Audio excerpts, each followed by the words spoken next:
Barbara, ভিয়েতনামের উপর তোমার অনুভূতির তর্জমা আমি পড়েছি। তোমার হৃদয়ের সুবাতাস আমায় গিলে করা পাঞ্জাবিকে মিছিলে নামিয়েছিল।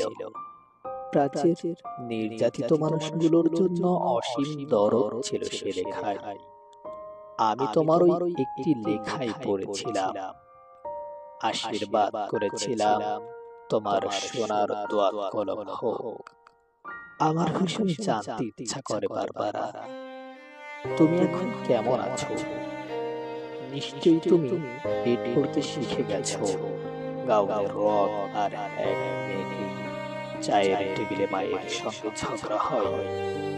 আমার ভীষণ জানতে ইচ্ছা করে বারবারা, তোমাদের কাগজে নিশ্চয়ই ইয়াস আখার ছবি ছাপা হয়। বিবেকের বোতামগুলো খুলে হৃদয় দিয়ে দেখো, ওটা একটা জল্লাদের ছবি।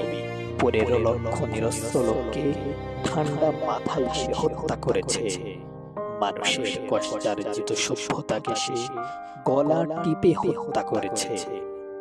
অদ্ভুত জাদুকরকে দেখো, বিংশ শতাব্দীকে কৌশলে টেনে হিচড়ে মধ্যযুগে নিয়ে যায়। ডিয়াসলাইয়ের বাক্সের ন্যায় সহজে ভাঙে উপাসনালয়, গ্রন্থানাগার, ছাত্রাবাস। মানুষের সাধ্যমতো ঘর বাড়ি, 7 কোটি মানুষের আকাঙ্ক্ষিত স্বপ্নের ফুলকে সে বুট জুতোই থেতলে দেয়। টুইউমিন ছবিটি দেখেছো বারবারা? গির্জার ধর্ষিতা সোফিয়া লোরেনকে দেখে নিশ্চয়ই কেঁদেছিলে। আমি কাঁদিনি, বুকটা শুধু খা খা করছিল। সোফিয়া লোরেনকে পাঠিয়ে দিও বাংলাদেশে। 30,000 রমণীর নির্মম অভিজ্ঞতা শুনে তিনি শিউরে উঠবেন। অভিধান থেকে নয়, 80 লাখ শরণার্থীর কাছ থেকে জেনে নাও নির্বাসনের অর্থ কি। জর্জ ওয়াশিংটনের ছবিওয়ালা ডাকটিকিটে খোঁজ থাকবে না স্বাধীনতা।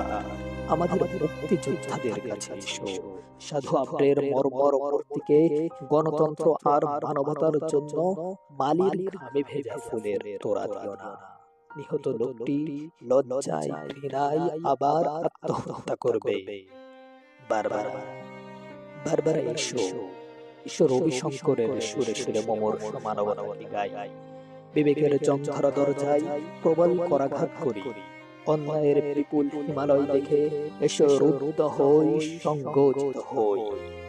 জল্লাদের সায়িত অস্ত্র সভ্যতার নির্মল পুষ্পকে আহত করার পূর্বে, দর্শন ও সাহিত্যকে হত্যা করার পূর্বে এসো বারবারা, বজ্র হয়ে বিদ্ধ করি তাকে।